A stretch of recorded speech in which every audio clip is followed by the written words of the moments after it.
Hi, welcome to Business Influencers. I'm your host, Chris Salem. Hope everyone is having a great week. You found us here at the talradio.org platform. We hope you're enjoying many of the great shows and episodes that appear here across many different categories. And again, Business Influencers has been with Tal Radio now going on over 4 years. It's hard to believe we've been around for that long here on the Tal Radio platform. But again, we want to thank you loyal listeners that have been with us from day one, making the show what it is today. And again, we are committed to helping you and your business get to the next level through the power of influence. And that is now empowering your audience to really see the bigger picture for themselves. Today's show is being brought to you today by Alumni Direct. Alumni Direct is a social media community platform dedicated to bringing alumni together from all different generational types and an opportunity to meet new people for the first time.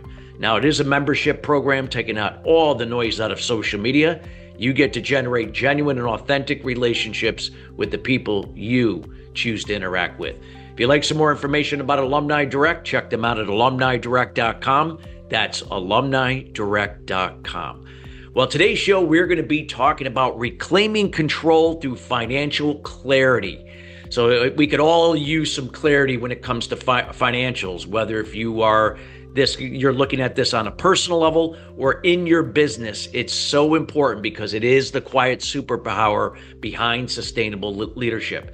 And why a lot of times most owners of businesses misunderstand their profitability and how this can breed to burnout and how financial data can give you emotional distance to make better decisions. These are going to be amongst many of the different key points that we're going to be covering today with our subject matter expert, Avi Pinsky. Avi is a financial strategist known as the business finance doctor, helping service-based small business owners reclaim control over their businesses by translating confusing financial data into clear, confident decisions.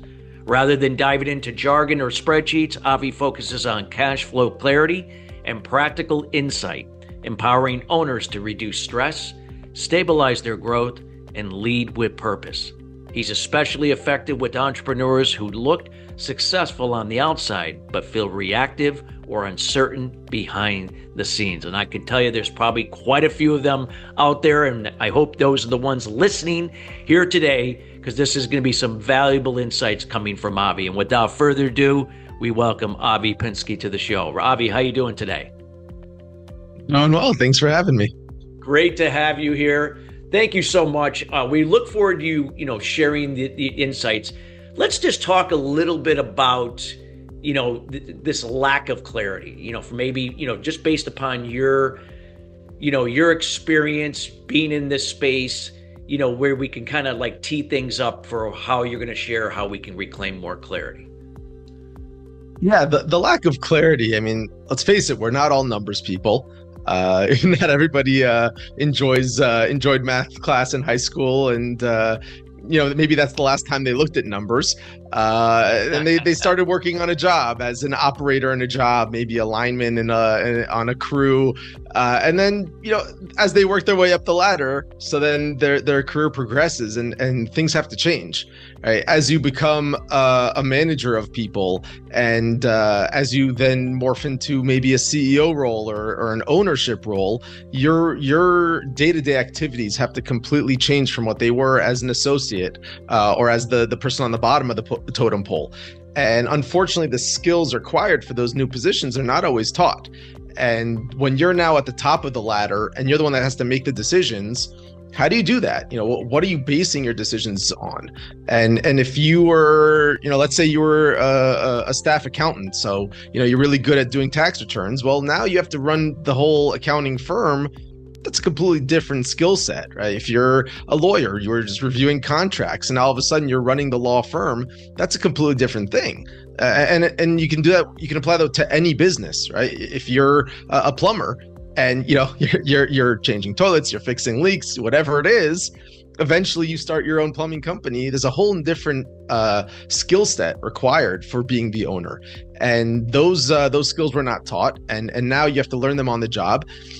So, okay, you get your data from your bookkeeper once a year. Your tax accountant tells you this is what you owe in taxes, this is what you made, this is your profitability. Fine, great. Those are all numbers on paper, but you don't understand what they're telling you. You don't understand what the data means and how to apply it to your business. So that's kind of where I help out. Help you make clarity from that information and turn it into actionable insights so that you know how to use it going forward, instead of just using it as a tool to look at what happened in the year before or in the couple months before. You can actually use it as a tool to grow your business going forward. Yeah, absolutely. And it's one of those things as business owners, like you said, we're not going to be great at everything. And there's certain things that we have to be able to delegate. But it's also, it is so important that we have to understand the numbers, at least from someone who can articulate it and break it down effectively for us. We can't just ignore it. So important. And, again, numbers don't lie. So you gotta sure. pay attention to them. So when we're looking at, business owners, in this case, small business owners, Avi, what would you suggest for those that could get better at it, or maybe that's not a strength for them and they got to look at a resource that can help them, but why not paying attention to it on a regular basis could be hurting their business? So I'll answer that last question first. Why ignoring it is a problem? Because then you're just going based on your gut instinct, and you're going on guessing what you think you should be doing in your business. And really, there's data there that tells you what you should be doing, right? I look at your numbers kind of the way a doctor looks at a blood sample, right, or a urine sample, right? They run tests, they get all these numbers, they get this chart, and these numbers are all gibberish to you, right? I don't, maybe not to you, but to me, I look at my results. I'm like, okay, well, it shows me the range of normal, and I'm kind of in the range over here. I'm a little out of the range there. I'm kind of out of the range, whatever. I don't know what any of these things mean, but if you are able to understand what they mean, so you look at that number and say that number means that you have to, you got to do more push-ups. That number is saying you got to run a little bit more. That number is saying you got to eat more protein. This number is telling you to not have so much coffee every day. If you know what each number means, then you can gain a whole different understanding of what the body needs to change in order to get healthier. So that's the way that I look at the numbers of a business, right? And now a plumber, a lawyer, an electrician, they're not going to learn all this by themselves. And it's a little daunting. And like you said, not everybody can learn it themselves because not everybody's good at those things. Yeah. But you do need somebody who understands it and can explain it to you in a way that you can understand, right? Don't just get an accountant or a bookkeeper who's going to come in and throw all this jargon out there. Okay, great. So fine. I was just going to say that. Revenue, COGS. I don't know what any of that means. So what? Like, give me English, right? So in addition to being a doctor, I'm also a translator, right? So I translate that is true, because CPAs could be really good at, breaking, with the, putting the numbers together for your business, but articulating that and communicating it in a way that you can understand and do something with it is a whole different story. Yeah. It has to be in a way that you can understand the implications of it, and you now know what to do about it. So you don't necessarily need to become an accountant yourself. You don't need to get a whole 4-year education, but just a little bit of knowledge can really go a long way in telling you what you need to do and what you should stop doing. I love it. Sometimes that's more important. What would be some of the things that you could recommend? Maybe if it's step by step, I'll leave it up to you, how you would like to share with the audience here. Maybe we'll start with, what is the first thing they should do? Do they go out and look for a third-party resource, or is it something else? What would that be so they could start seeing how important this is part of their strategy? First step, I guess, in any recovery program is you need to come to terms with reality, right? And what I mean by that is, don't just look at what your revenue and your profit says, because that's theory, right? Revenue and profit, they're numbers on a page. They don't tell you the story. It's very much theoretical calculations that go into your P&L and your balance sheet, and even your tax return, even more theoretical, because that has very much to do with whatever Congress feels like that year. So you need to be focused on reality, and reality is much more in tune with your bank account, right? when you go to your bank to withdraw some funds so that you can, buy your kids shoes, right? To your wife needs a new whatever. Your washing machine broke and you need a new fridge, whatever it is you need, and you go to the bank and the money's not there. You got to come to terms with the reality that means something is wrong with your business, right? Because your business is there to support your lifestyle. You're not there to create a machine that just runs by itself and feeds itself. You need the machine to feed your family, to pay your bills. And if it's not doing that, so recognize that that's a problem. That's step number one. Step number two would be understand why, right? Get some basic accounting knowledge. Again, not a 4-year degree, just basic knowledge of what goes into a P&L and what doesn't go into it. That's really moving the needle in your bank account that you don't even realize. Sometimes that means that you'll need to get a third party. Sometimes your bookkeeper can help you with that. Sometimes your accountant can. It depends on the time of year. It depends on the accountant, obviously, how busy they are, how much bandwidth they have for these things, right? If you're in an emergency situation and you don't have any cash in the bank and you're trying to figure out why, and you call your accountant on April 13th, he doesn't have any time for you. That's just, he's not going to have any time to even answer the phone. So make sure that you do have a resource there available that can answer your questions. Again, whether it's a bookkeeper or a third party, a fractional CFO of sorts. Again, who it is doesn't really matter, but you need somebody there who can help you understand these things and teach you the things that you need to know. So true.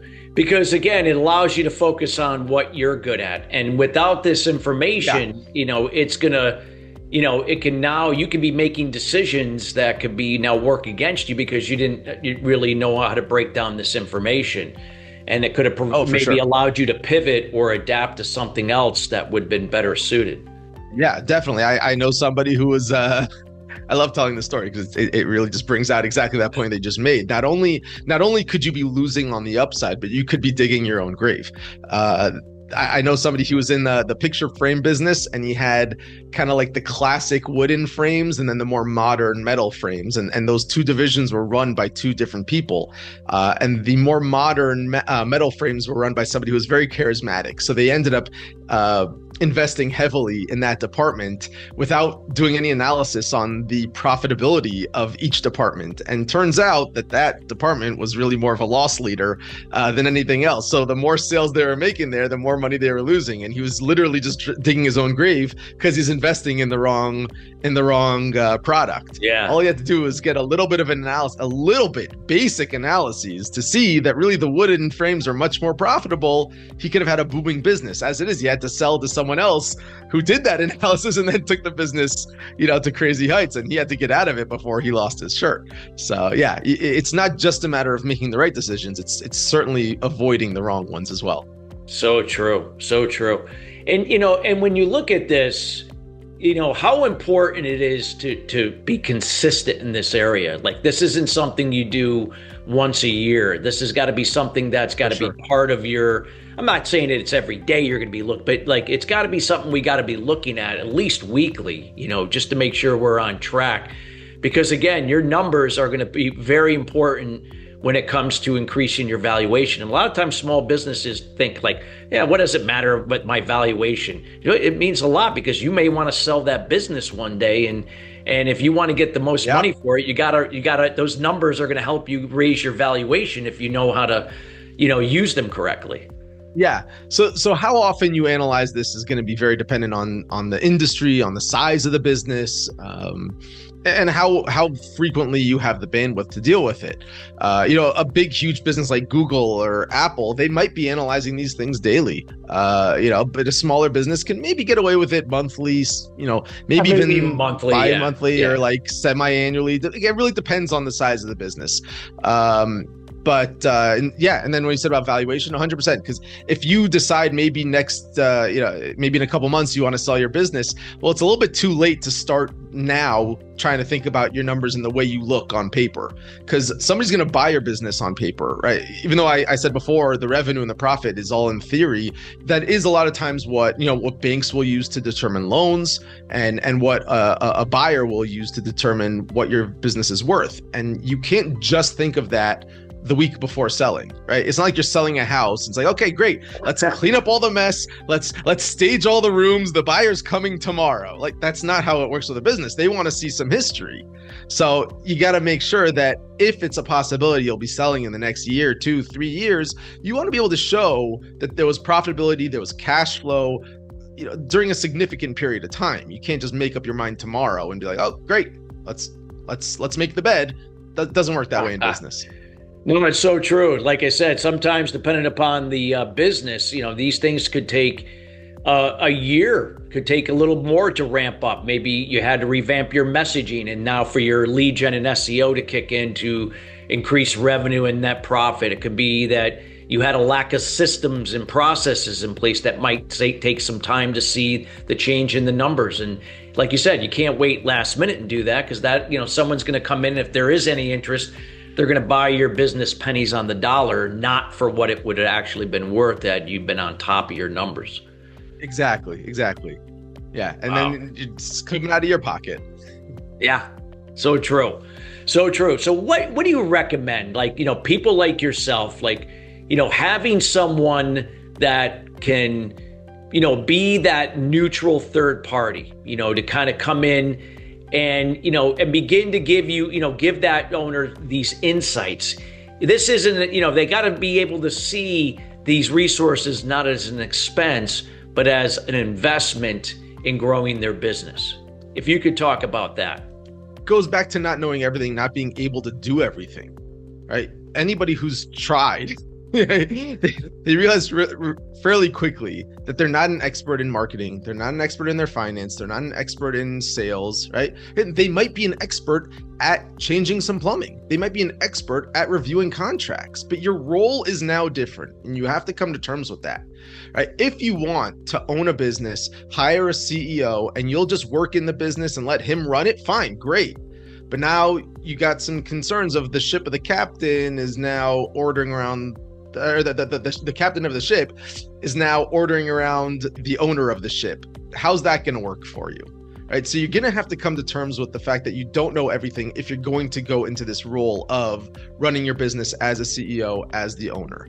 And the only way to do that is to either get the knowledge, okay? You can get multiple 4-year degrees in order to be able to run your business all by yourself.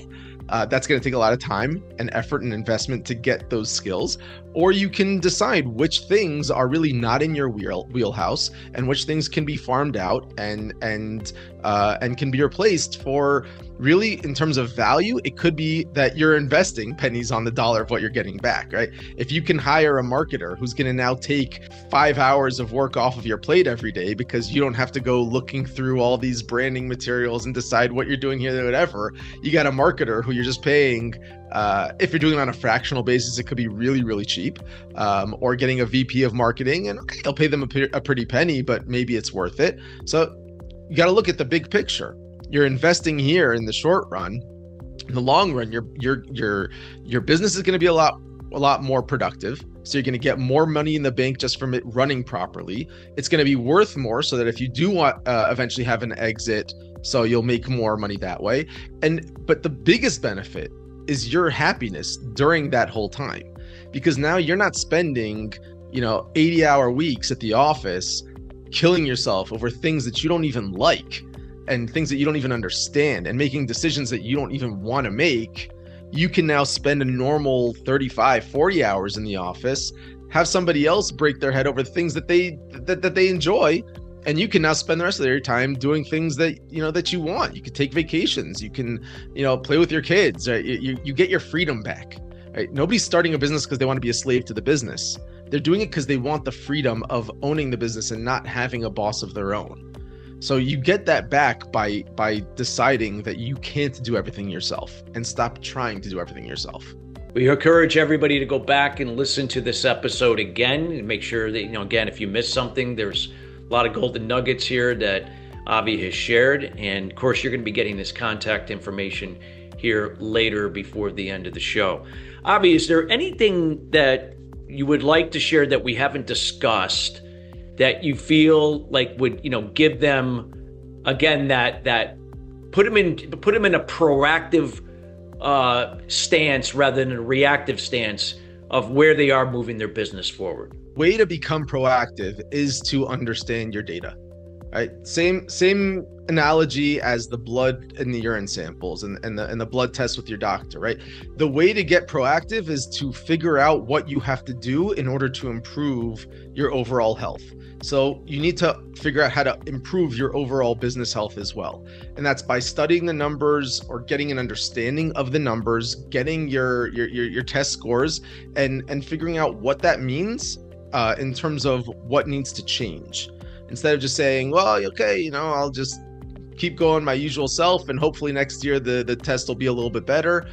Okay, that's a wish and a prayer. You got to really get an analysis done and see what can I proactively do differently, in where can I shift my focus, shift my efforts, shift my time and energy so that I can be happier, my business can be more productive, and I can know that the decisions I'm making are not are the right decisions, and they're not just guesses and instincts and flying by the seat of my pants, but I actually know clearly that this was the right decision that I made, and it was the right decision. Hopefully that works out. If it doesn't work out, that doesn't mean it wasn't the right decision. It was still the right decision based on the data that I had available at the time, and I can now put my head down at night and not be concerned, should I have done this? No, I knew what I was supposed to do and I did it. And hopefully that's going to work out. Yeah, absolutely. Absolutely. Great insights.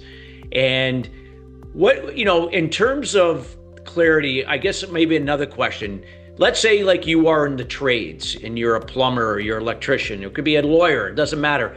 Is it wise, not that you're comparing yourself, but to be on top of what others are doing in your business in terms of benchmarking for financial clarity? In this case, we're not going to know their actual numbers, but there might be certain things that we may pick up that could be helpful. I didn't know if there was any insights that could also play a role in what you're sharing today. So benchmarks can definitely be useful, especially when you're looking at industry versus industry.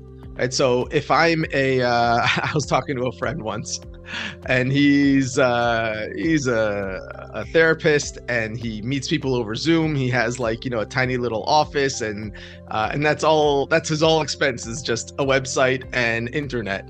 He's like, yeah, I'm 90-something% profitable in my business. Right. Great. Awesome. If you're now going to be a plumber or let's say you're a general contractor, you're like, oh my God, I can't keep up. That guy's 95% profitable in his business. I'm only 20, right? So benchmarks there can be very useful to say, well, in my industry, 20 is very good, or 20 is expected, or 20 is decent, or whatever. Whereas now if somebody in the therapist industry is looking and they're like, great, 20%, I'm awesome. Like, well, no, what are you spending your money on? Like, where's the other 80 cents going every dollar? Like, you have no expenses. So benchmarks can be somewhat useful in seeing, for my industry, am I somewhat near normal? Yeah. Right? I wouldn't say compare yourself against averages, because I think I heard somewhere once that the average person, right? If you take the average person in the world, their name is, I think it was Muhammad Chan, and they live in India and they're Christian. But there is no Muhammad Chan living in India who's Christian. That person doesn't exist. But the most common first name is Muhammad. The most common last name is Chan. Most people, the biggest country of population is India, and the most popular religion is Christianity. So great. So you have benchmarks, but that person doesn't really exist. The benchmark business doesn't exist either. Yeah. So it's useful in seeing, am I in the realm of normal?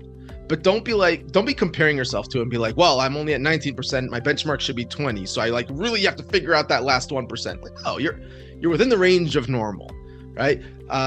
Similarly, you mentioned at the beginning about personal finance, because that all ties in, right? It all ties into the business finance. It all flows down into the personal. So I was helping somebody with their family budget, and we were talking about what's the average grocery bill for a family.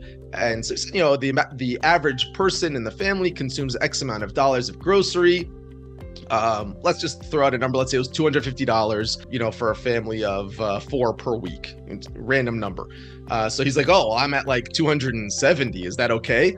You're not so far off from that average benchmark that we're saying. So if you were at $3.50, I would say, okay, maybe try to find some room to cut back. But if you're going to complain and say, oh my gosh, I'm $20 off of that benchmark, like, come on, like, be a little bit realistic. Like, you can't be that average person across the board. Nobody is like that. Nobody exists like that. So use them, again, as a benchmark. Don't use them as a goalpost necessarily. Great point. Great point. As we near the end of the show, before we let the listeners know where to contact you, is there anything that you'd like to kind of tie everything together, what you shared with us in this episode? Yeah, I would say the overall theme that I like to give out there is, get a little bit of knowledge, get some understanding, press your bookkeeper and your accountant for that understanding. They like to throw terms out, jargon, accountantese, types of language. Get them to speak to you in English, and if they can't, find somebody who can. Because really, the understanding what those forms and reports and financials are telling you is key to making the right decisions in your business. So true. So true. And again, we encourage everybody, go back and listen to this episode. And we also encourage everyone to share this with someone that was not able to be on right now. Because again, they can listen to this show on demand anytime here, not only at Tel Radio, but also YouTube, Spotify, Apple as well. So depending upon your choice, you could go and watch the audio on Spotify, Apple, and Tel Radio, and then the video course here on YouTube as well. So you got a wide variety of different choices. So Avi, as we conclude the show, I want to thank you personally for taking the time to be with us here today, not only from myself, but the rest of the Tel Radio team here in the Touch of Life Foundation. What is the best way the audience can get in touch with you? What are you up to, and anything that you'd like to provide them? Yeah, you can reach out to me on LinkedIn. Pretty active on the DM side of there. And you can go to my website, pinskyconsulting.com. That's PINSKY consulting.com.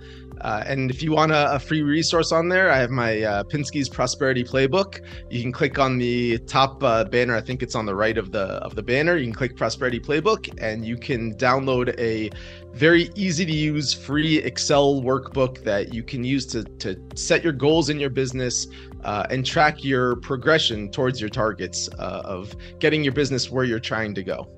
Thank you so much, Avi. Appreciate you. And again, we encourage everybody to reach out to Avi. Again, take advantage of that gift. Reach out also and connect on LinkedIn. Again, if you reach out to us, we'll make sure to connect you directly to him as well. And all the information will be in the show notes here across any of the platforms that you like to listen to this show. Again, YouTube, Spotify, Apple, and of course, here at the home front at telradio.org. Well, everybody, we want to thank you in each and every week being here with us. And again, we encourage you to share this episode and the show in general with anybody not familiar, as we come in each and every week with a subject matter expert to share their words of wisdom and insights to help elevate you and your business in terms of influence to the next level. Till then, everybody, have a great rest of your week, and we'll see you here same time, same date. Take care.